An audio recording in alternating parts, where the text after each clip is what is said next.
Emmanuel Macron dit à Donald Trump, message reçu, j'ai bien compris ce que tu cherches à me dire. Depuis son investiture, Trump a signé tout un tas de décrets et puis il a surtout déclaré à l'Europe une guerre idéologique. Il considère que l'Europe, c'est le fief du wokisme. Il considère que finalement le wokisme est plus dangereux que l'islamisme parce que l'islamisme se voit quand il est terroriste, il se combat avec des moyens militaires, mais le wokisme, il est beaucoup plus difficile à cerner.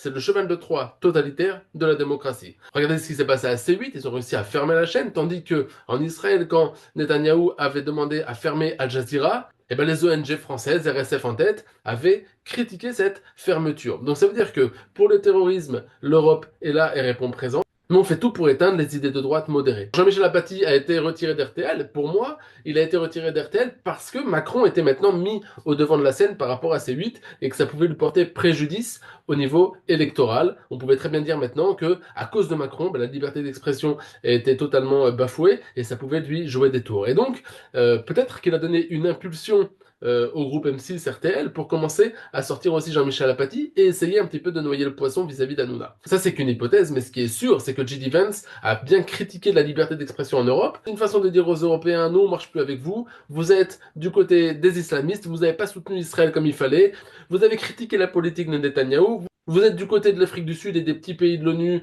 qui ont mis un mandat d'arrêt sur Netanyahou, et nous, on vous dit stop et on va vous montrer qu'on n'est pas votre vache à lait.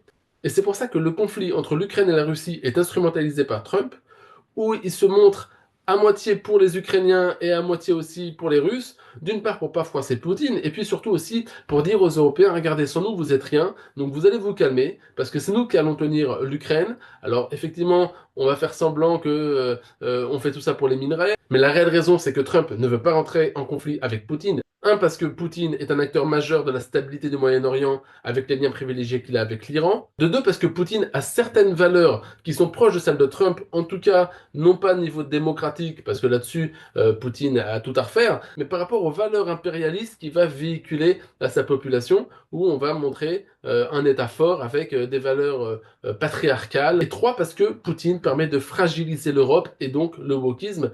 N'oublions pas que Donald Trump, c'est quelqu'un qui a une vision du monde et qui veut que le monde aille dans un certain sens. C'est pas du tout quelqu'un qui va décider en même temps des choses. C'est quelqu'un qui a une idéologie qui est claire, qui est affirmée et il n'a pas peur de faire ce qu'il faut pour arriver à ses fins.